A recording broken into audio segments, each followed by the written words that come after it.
जय हिंद दोस्तों। स्वागत है आप सभी का आपके अपने YouTube channel general study mode में। तो चलिए हम लोग आज शुरू करते हैं। आज 13वां प्रैक्टिस सेट शुरू करेंगे, सामान्य विज्ञान का 13वां प्रैक्टिस सेट, जो कि आप लोगों के लिए बहुत ही फायदेमंद है रिवीजन के लिए। आप लोग अगर किए होंगे इससे पहले का 12 क्लास, तो आप लोगों को समझ में आ गया होगा कि प्रैक्टिस सेट का जो प्रश्न है वो बहुत ही अच्छा रहता है और आपके ALP एग्ज़ाम के लिए या रेलवे का किसी भी एग्ज़ाम जो अभी आने वाला है वो सब एग्ज़ाम के दृष्टि से बहुत ही अच्छा है। तो चलिए हम लोग शुरू करेंगे, ज़्यादा टाइम नहीं लेंगे क्योंकि अब टाइम ज़्यादा लेने का समय नहीं है, अब कम समय में ज़्यादा रिवीजन करना है। चलिए हम लोग शुरू करते हैं 13वां नंबर प्रैक्टिस सेट। आज का सेट जो होगा आपका यहाँ पर दिया गया है, 13वां नंबर प्रैक्टिस सेट होगा। तो चलिए शुरू करते हैं।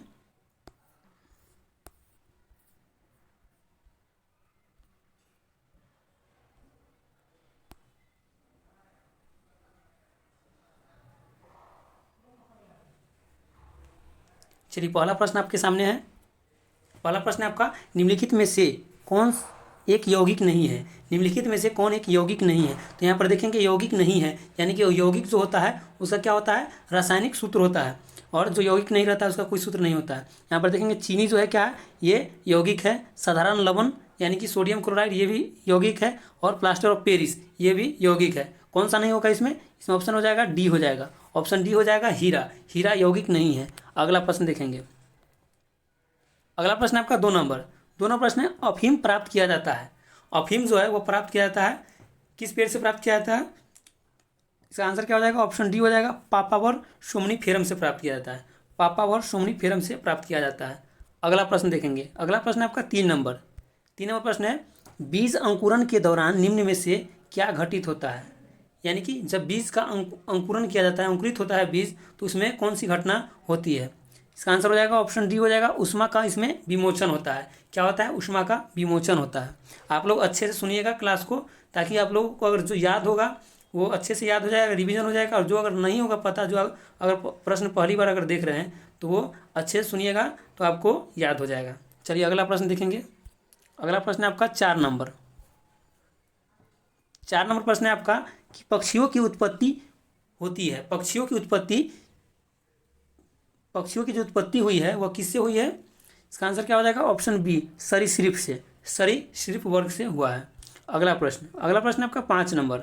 5 नंबर प्रश्न है, वह व्यक्ति जिसमें दोनों प्रतिरक्षी होते हैं पर प्रतिजन, कोई प्रतिजन नहीं होता। प्रतिरक्षी कहने का मतलब है कि उसमें एंटीबॉडीज, और प्रतिजन यानी कि एंटीजन। तो इसमें प्रतिजन नहीं है और प्रतिरक्षी है यानी कि एंटीबॉडीज है। तो एंटीबॉडीज जो होता है वो किसमें होता है, ब्लड ग्रुप ओ में होता है। किसमें, ओ में होता है। एंटीबॉडीज ओ में होता है और एंटीजन इसमें नहीं होता। और एंटीजन जो होता है वो किसमें होता है, AB में होता है। और ओ जो है क्या है, सर्वदाता रक्त समूह है, और AB क्या है, सर्वग्राही है।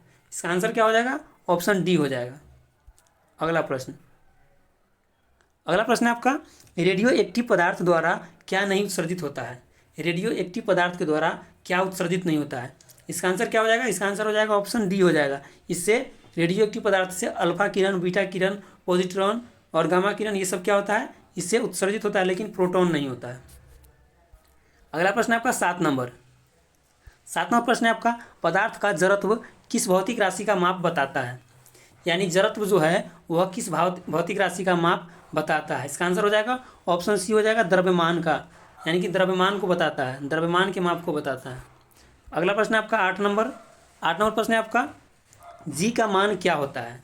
जी का मान यानी कि गुरुत्वीय गुरुत्वीय गुरुत्वीय त्वरण जो होता है वो क्या होता है, स्मॉल जी होता है। गुरुत्वीय त्वरण स्मॉल जी होता है, और ये कैपिटल जी जो है वो क्या होता है, गुरुत्वाकर्षण नियतांक होता है। तो ये जो है स्मॉल जी, इसका मान हर जगह बदलते रहता है, लेकिन ये जो है नियतांक है, इसका मान कहीं भी कांस्टेंट रहता है, यानी कि बदलता नहीं है। इसका मान क्या होता है, इसका मान होता है 6.67 गुना 10⁻⁻11 न्यूटन मीटर स्क्वायर प्रति केजी स्क्वायर। यानी कि ऑप्शन ए हो जाएगा, 6.67 गुने 10⁻11 11 न्यूटन मीटर स्क्वायर प्रति केजी स्क्वायर। अगला प्रश्न है 9 नंबर।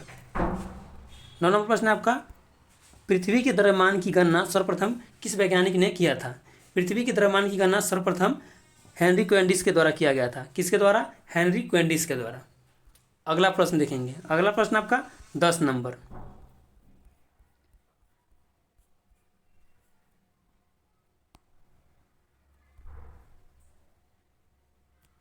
चलिए 10 नंबर प्रश्न देखेंगे। 10 नंबर प्रश्न है आपका, स्वस्थ मनुष्य का डायस्टोलिक दबाव कितना होता है। यानी कि स्वस्थ मनुष्य का रक्त दाब जो होता है उसमें डायस्टोलिक और सिस्टोलिक होता है। तो डायस्टोलिक जो होता है 120 बटा, स्वस्थ मनुष्य का रक्तचाप जो होता है 120/80 होता है। जो 120 जो है वह सिस्टोलिक होता है, सिस्टोलिक, और 80 जो है क्या होता है, डायस्ट्रोलिक होता है, डायस्ट्रोलिक होता है। क्या हो जाएगा आंसर इसका, ऑप्शन ए हो जाएगा, डायस्ट्रोलिक। अगला प्रश्न, अगला प्रश्न आपका 11 नंबर। 11 नंबर प्रश्न है, कौन सी वनस्पति परजीवी पोषण प्रदर्शित करती है। कौन सी वनस्पति परजीवी जो है वह पोषण प्रदर्शित करती है। इसका आंसर क्या हो जाएगा, इसका आंसर हो जाएगा आपका ऑप्शन ए हो जाएगा, म्यूकर। म्यूकर, म्यूकर क्या है, पोषण प्रदर्शित करती है, परजीवी पोषण प्रदर्शित करती है, परजीवी पोषण प्रदर्शित करती है। अगला प्रश्न, अगला प्रश्न है आपका 12 नंबर। 12 नंबर प्रश्न है, एक्स किरण किसको पार नहीं कर सकता। यानी कि एक्सरे किरण जो है वह किसको पार नहीं कर सकता है। इसका आंसर क्या हो जाएगा, इसका आंसर हो जाएगा ऑप्शन बी हो जाएगा, अस्थि, यानी कि हड्डी को पार नहीं कर सकता है। एक्सरे किरण जो होता है वह हड्डी को पार नहीं कर सकता है। और एक्सरे किरण का खोज किसने किया था, तो रोंटजेन ने किया था, रोंटजेन ने किया था, रोंटजन ने किया था। अगला प्रश्न, अगला प्रश्न आपका पॉजिट्रॉन। पॉजिट्रॉन की खोज किसने किया था। 13 नंबर प्रश्न है, पॉजिट्रॉन की खोज किसने किया था। पॉजिट्रॉन की खोज किसने किया था। इसका आंसर क्या हो जाएगा, इसका आंसर हो जाएगा ऑप्शन डी हो जाएगा, एंडरसन, यानी कि पॉजिट्रॉन की खोज एंडरसन के द्वारा किया गया था। अगला प्रश्न, अगला प्रश्न है आपका 14 नंबर। 14 नंबर प्रश्न है, 1 जूल बराबर कितना अर्घ होता है। 1 जूल बराबर कितना अर्घ होता है। इसका आंसर क्या हो जाएगा, ऑप्शन सी हो जाएगा इसका, 1 जूल 10⁻7 अर्घ के बराबर होता है। अगला प्रश्न, अगला प्रश्न है आपका 15 नंबर। 15 नंबर प्रश्न है कि सौरमंडल में किस ग्रह का द्रव्यमान एवं घनत्व पृथ्वी के समान होता है। सौरमंडल में किस ग्रह का द्रव्यमान एवं घनत्व पृथ्वी के समान होता है, पृथ्वी के समान होता है। इसका आंसर क्या हो जाएगा, इसका आंसर हो जाएगा ऑप्शन बी हो जाएगा, शुक्र हो जाएगा, शुक्र, यानी कि शुक्र का द्रव्यमान और घनत्व, द्रव्यमान और घनत्व और आकार आकृति ये सब जो है पृथ्वी के समान होता है। किसके समान, पृथ्वी के समान होता है, पृथ्वी के समान होता है। अगला प्रश्न, अगला प्रश्न है आपका 16 नंबर। चंद्रमा को पृथ्वी के चारों ओर एक बार घूमने में कितना समय लगता है। चंद्रमा को पृथ्वी के चारों ओर एक चक्कर लगाने में कितना समय लगता है। क्या हो जाएगा इसका आंसर, इसका आंसर हो जाएगा आपका ऑप्शन सी हो जाएगा, 27 दिन 7 घंटा 43 मिनट और 11.47 सेकेंड। यानी कि इसको लगभग में कह सकते हैं 27 दिन 8 घंटा कह सकते हैं, 27 दिन 8 घंटा लगता है। अगला प्रश्न, अगला प्रश्न है आपका, सूर्य अस्त होते समय लाल रंग का दिखाई देता है। सूर्य अस्त होते समय लाल रंग का दिखाई देता है, किसके कारण। इसका आंसर क्या हो जाएगा, इसका आंसर हो जाएगा ऑप्शन बी, प्रकाश के प्रकीर्णन के कारण सूर्यास्त होने के समय लाल दिखाई देता है। सूर्यास्त होने के समय लाल दिखाई देता है, प्रकाश व प्रकाश के प्रकीर्णन के कारण दिखाई देता है, प्रकाश के प्रकीर्णन के कारण। अगला प्रश्न, अगला प्रश्न है आपका 18 नंबर। 18 नंबर प्रश्न है, श्यानता की एसआई इकाई क्या होती है। श्यानता की एसआई इकाई क्या होती है। इसका आंसर क्या हो जाएगा, इसका आंसर हो जाएगा आपका ऑप्शन ए हो जाएगा, पॉइज। श्यानता की एसआई इकाई पॉइज होती है। और ये पास्कल जो होता है यह दाब का एसआई इकाई होता है, दाब का, दाब को मापा जाता है पास्कल में। अगला प्रश्न, अगला प्रश्न है आपका 19 नंबर। 19 नंबर प्रश्न है, एक गेंद को क्षितिज यानी कि क्षैतिज से कितने कोण पर फेंके कि यह अधिकतम क्षैतिज दूरी तय करे। यानी कि क्षैतिज दूरी, यानी कि क्षैतिज दिशा में दूरी अधिकतम तय करने के लिए उसको गेंद को जो फेंका जाता है वह कितने कोण पर। तो आंसर क्या हो जाएगा, 45 डिग्री के कोण पर, 45 डिग्री के कोण पर। और उदग्र रेखा में अगर पूछे कि उदग्र रेखा में यानी कि अधिकतम ऊंचाई ज्ञात करने के लिए कितने डिग्री के कोण पर फेंकेंगे, तो इसका क्या हो जाएगा 90 डिग्री। क्या हो जाएगा 90 डिग्री, 90 डिग्री हो जाएगा। इस प्रश्न का आंसर 45 डिग्री है। अगला प्रश्न,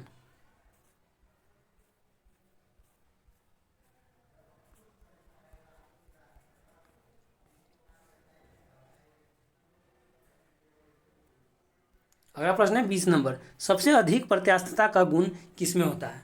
सबसे अधिक प्रत्यास्थता का गुण किसमें होता है। इसका आंसर क्या हो जाएगा, इसका आंसर हो जाएगा ऑप्शन ए हो जाएगा, स्टील में सबसे अधिक प्रत्यास्थता का गुण होता है। अगला प्रश्न 21 नंबर प्रश्न है, उच्च तापक्रम को मापने का यंत्र कौन सा है। यानी कि अत्यधिक तापमान को मापने के लिए, यानी कि उच्च तापमान को मापने के लिए किसका प्रयोग करते हैं। इसका आंसर क्या हो जाएगा, इसका आंसर हो जाएगा ऑप्शन बी हो जाएगा, पायरोमीटर। पायरोमीटर के द्वारा उच्च तापमान को मापा जाता है। अगला प्रश्न, अगला प्रश्न देखेंगे 22 नंबर। 22वां प्रश्न है, यदि कोई व्यक्ति दूर की वस्तुओं को स्पष्ट नहीं देख सकता है तो उसकी दृष्टि में कौन सा दोष है। यानी कि दूर की वस्तु अगर स्पष्ट नहीं देख सकता, यानी कि नज़दीक का वस्तु दिखाई देता है केवल, तो जो ज़्यादा दिखाई देता है वही रोग होता है। तो क्या हो जाएगा इसका, निकट का ज़्यादा दिखाई देता है तो इसका दोष कौन सा हो जाएगा, इसका निकट का दोष हो जाएगा, यानी कि निकट दृष्टि दोष है, इसमें निकट दृष्टि दोष है। और इसके लिए प्रयोग किसका करते हैं, इस दूर को कम करने के लिए, यानी कि निकट दृष्टि को दूर करने के लिए किसका प्रयोग करते हैं, अवतल लेंस का, अवतल लेंस का। और दूर दृष्टि को दूर करने के लिए, यानी ये दूर दृष्टि, इसको दूर करने के लिए उत्तल लेंस का प्रयोग करते हैं, उत्तल लेंस का। अगला प्रश्न देखेंगे। अगला प्रश्न है आपका 23 नंबर। 23वां प्रश्न है, किसी चालक के सिरों के बीच विभवांतर, किसी चालक के सिरों के बीच विभवांतर उसमें बहने वाली धारा के समानुपाती होता है। यानी कि विभवांतर जो होता है V, वह धारा के समानुपाती होता है, यानी कि I धारा के समानुपाती होता है। यह नियम किसका है, क्या हो जाएगा आंसर इसका, इसका आंसर हो जाएगा ऑप्शन डी में है, ओम का नियम। क्या है, ओम का नियम। ओम का नियम यानी कि ओम का नियम क्या होता है, V बराबर IR होता है, IR, यानी कि V जो है I के समानुपाती होता है। अगला प्रश्न, अगला प्रश्न है आपका 24 नंबर। पृथ्वी के चुंबकीय अक्ष का तथा भौगोलिक अक्ष के बीच का कोण क्या होता है। पृथ्वी के चुंबकीय अक्ष और भौगोलिक अक्ष के बीच कोण कितने डिग्री का होता है। इसका आंसर क्या हो जाएगा, इसका आंसर हो जाएगा ऑप्शन बी हो जाएगा, 18 डिग्री हो जाएगा। अगला प्रश्न, अगला प्रश्न है 25 नंबर। 25 नंबर प्रश्न क्या कह रहा है कि लेंस का नियम जो है वह किस पर आधारित है। लेंस का नियम किस पर आधारित है, इसका आंसर क्या हो जाएगा, 25 नंबर का आंसर क्या हो जाएगा, इसका आंसर हो जाएगा ऑप्शन सी हो जाएगा, ऊर्जा संरक्षण के सिद्धांत पर आधारित है। लेंस का नियम ऊर्जा संरक्षण के सिद्धांत पर आधारित है। अगला प्रश्न है 26 नंबर। 26 नंबर प्रश्न है आपका, वायु में ध्वनि का वेग क्या होता है। वायु में ध्वनि का वेग क्या होता है। तो वायु में ध्वनि का वेग जो होता है वह तापमान के बढ़ाने से बढ़ता है और घटाने से घटता है, क्योंकि वेग जो होता है v जो होता है वह समानुपाती होता है t के, यानी कि टेम्परेचर के समानुपाती होता है। चलिए यहाँ पर देखेंगे ऑप्शन ए में क्या है, तापमान के बढ़ने से घटता है, नहीं। तापमान के घटने से बढ़ता है, नहीं। तापमान पर आश्रित नहीं होता है, ये भी नहीं होगा। डी में है, तापमान के घटने से घटता है, इसका आंसर हो जाएगा डी, ऑप्शन डी, यानी कि तापमान के घटने से क्या होगा, घट जाएगा। अगला प्रश्न, अगला प्रश्न है आपका पोटेशियम परमैंगनेट। पोटेशियम परमैंगनेट यानी कि K2MnO4 में मैंगनीज की ऑक्सीकरण संख्या क्या होती है। तो मैंगनीज का जो ऑक्सीकरण संख्या होता है वो क्या होता है, क्या होता है इसका ऑक्सीकरण संख्या। तो इसको ऑक्सीकरण संख्या निकालते हैं ऐसे, पोटेशियम का जो होता है ऑक्सीकरण संख्या 1 होता है, तो 2 को पोटेशियम है, क्या हो जाएगा 2 हो जाएगा, 2 प्लस मैंगनीज का निकालना है तो x मान लेंगे, प्लस ऑक्सीजन क्या होता है माइनस, माइनस में होता है तो -2 होता है, तो 4 दूना 8 हो जाएगा, -8, अब बराबर 0 हो जाएगा, 0। अब इसको निकालेंगे, ये माइनस प्लस माइनस हो जाएगा और 2 घट जाएगा इसमें से, तो x बराबर क्या हो जाएगा 6 हो जाएगा, माइनस में हो जाएगा तो प्लस में हो जाएगा, यानी कि x बराबर +6 हो जाएगा। आंसर इसका क्या हो जाएगा, ऑप्शन सी हो जाएगा, ऑप्शन सी। अगला प्रश्न, अगला प्रश्न है आपका 28 नंबर। 28 नंबर प्रश्न है, हाइड्रोजन के समस्थानिक होते हैं। हाइड्रोजन के समस्थानिक कितने होते हैं, इसका आंसर क्या हो जाएगा, ऑप्शन डी हो जाएगा, ऑप्शन डी। हाइड्रोजन के 3 समस्थानिक होते हैं, कौन कौन, तो प्रोटियम, ड्यूटेरियम और ट्राइटियम, 3 समस्थानिक होते हैं। और इसका जो समस्थानिक होता है, पहला समस्थानिक उसमें न्यूट्रॉन की संख्या 0 और दूसरा में 1 और तीसरा में 2 होता है न्यूट्रॉन की संख्या। अगला प्रश्न देखेंगे,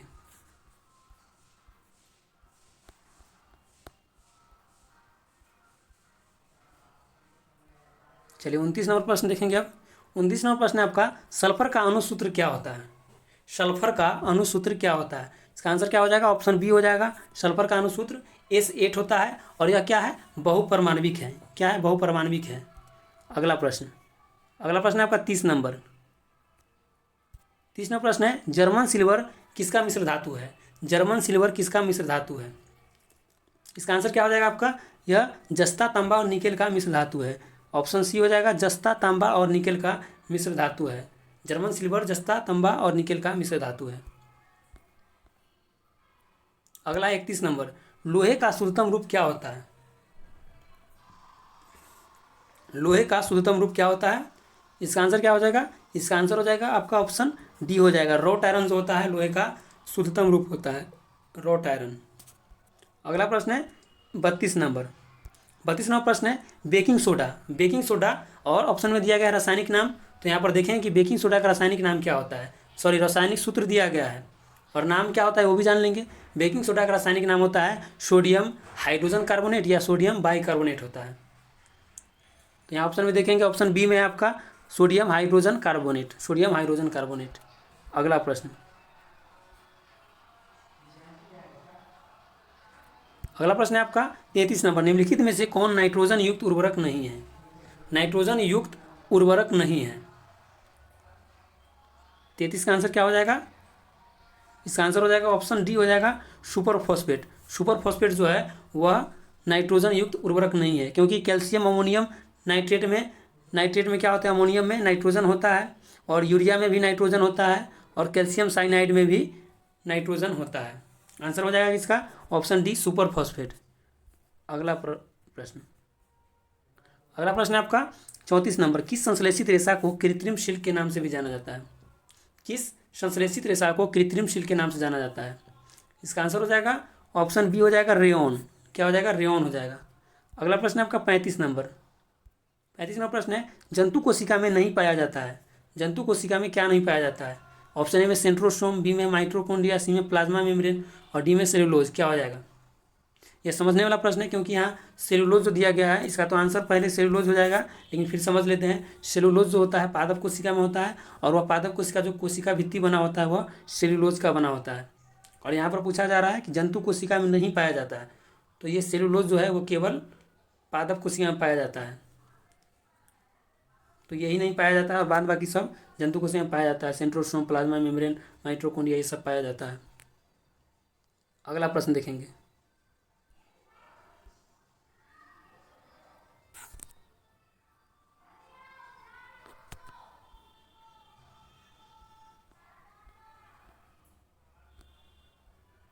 अगला प्रश्न है आपका 36 नंबर, 36 नंबर प्रश्न है, निम्नलिखित में कौन सा स्वपोषी होता है, निम्नलिखित में से कौन सा स्वपोषी होता है, प्रोटोजोआ, शैवाल, विषाणु, कवक, कौन सा। इसका आंसर क्या हो जाएगा, इसका आंसर हो जाएगा ऑप्शन बी हो जाएगा शैवाल। शैवाल स्वपोषी होता है क्योंकि इसमें क्लोरोफिल पाया जाता है और यह प्रकाश संश्लेषण भी कर सकता है, इसीलिए स्वपोषी है। अगला प्रश्न, अगला प्रश्न है आपका 37 नंबर, 37 नंबर प्रश्न है आपका, प्रकाश संश्लेषण के दौरान पैदा होने वाला ऑक्सीजन का स्रोत क्या है, यानी कि ऑक्सीजन जो उत्पन्न होता है वह किससे उत्पन्न होता है प्रकाश संश्लेषण के दौरान। क्या हो जाएगा आंसर, इसका आंसर हो जाएगा ऑप्शन ए हो जाएगा जल से, जल से, यानी कि H2O होता है, H2O होता है यानी कि ऑक्सीजन मुक्त हो जाता है उससे।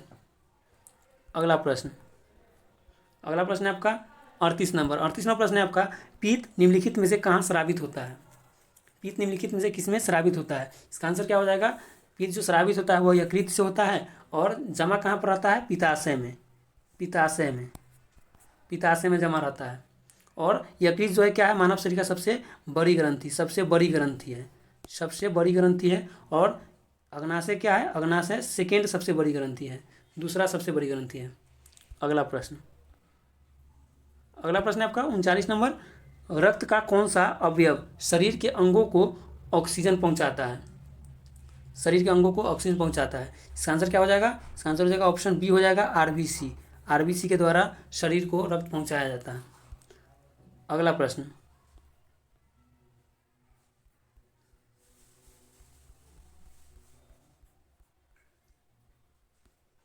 अगला प्रश्न 40 नंबर देखेंगे, 40 नंबर प्रश्न है आपका, निम्नलिखित में से कौन सा ऊर्जा नहीं प्रदान करता है, ऊर्जा प्रदान नहीं करता है। तो इसका आंसर देखेंगे, ऑप्शन ए में वसा है, वसा ऊर्जा प्रदान करता है, प्रोटीन भी करता है, कार्बोहाइड्रेट भी करता है। तो इसका आंसर क्या हो जाएगा, इसका आंसर हो जाएगा विटामिन हो जाएगा, विटामिन ऊर्जा प्रदान नहीं करता है।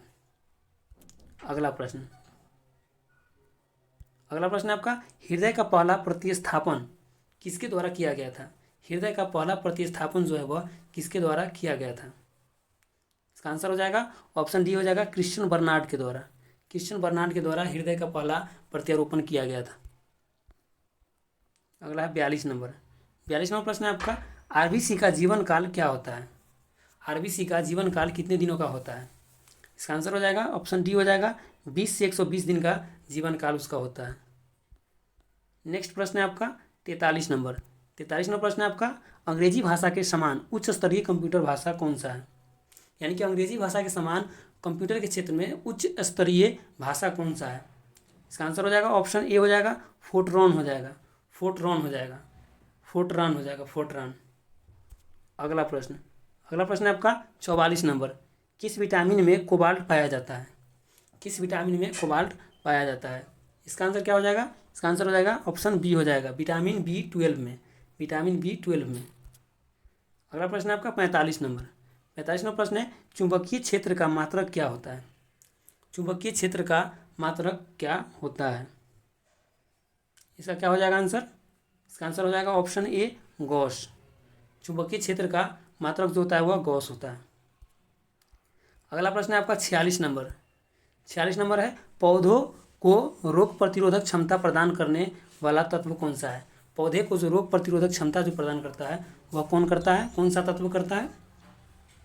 क्या हो जाएगा इसका आंसर? इसका आंसर हो जाएगा ऑप्शन डी हो जाएगा, ऑप्शन डी पोटेशियम करता है, पोटेशियम करता है। अगला प्रश्न, अगला प्रश्न है 47 नंबर। 47 नंबर प्रश्न है मानव शरीर में गुर्दे का काम क्या होता है? मानव शरीर में गुर्दे का कार्य क्या होता है? इसका आंसर क्या हो जाएगा? इसका आंसर हो जाएगा रक्त से यूरिया अलग करना गुर्दे का कार्य होता है, रक्त से यूरिया को अलग करना गुर्दे का कार्य होता है। अगला प्रश्न है 48 नंबर। 48 नंबर प्रश्न है अंडे में कौन सा विटामिन लगभग बिल्कुल नहीं पाया जाता है? अंडे में कौन सा विटामिन लगभग बिल्कुल नहीं पाया जाता है? इसका आंसर क्या हो जाएगा? इसका आंसर हो जाएगा ऑप्शन सी, यानी विटामिन सी जो है वह दूध में, अंडा में, ये सब में नहीं पाया जाता है।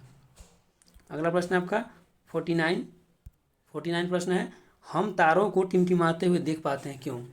तारों को हम लोग टिमटिमाते हुए जो देख पाते हैं वो क्यों देखते हैं, किसके कारण? इसका आंसर क्या हो जाएगा? इसका आंसर हो जाएगा ऑप्शन ए हो जाएगा प्रकाश के अपवर्तन के कारण, प्रकाश के अपवर्तन के कारण। अगला प्रश्न देखेंगे, अगला प्रश्न है आपका 50 नंबर। 50 नंबर प्रश्न है निम्नलिखित में से कौन सा ऊष्मा का सबसे अच्छा सुचालक है? निम्नलिखित में से कौन सा ऊष्मा का सबसे अच्छा सुचालक है? इसका आंसर क्या हो जाएगा? इसका आंसर हो जाएगा ऑप्शन बी हो जाएगा समुद्री जल, समुद्री जल, यानी कि समुद्री जल जो होता है उसमें सोडियम की मात्रा होती है, जिसके कारण क्या होता है इसमें जल ऊष्मा का क्या होता है, यह सुचालक होता है, ऊष्मा का सुचालक होता है। चलिए आज की क्लास का यह लास्ट प्रश्न था और 13वीं प्रैक्टिस सेट का लास्ट प्रश्न है ये। आज की क्लास में बस इतना ही। आप लोग देख के और कैसा लगा प्रश्न आप लोग कमेंट कीजिएगा और अपनी प्रतिक्रिया ज़रूर दीजिएगा और फिर मिलते हैं अगले क्लास में कल। चलिए धन्यवाद।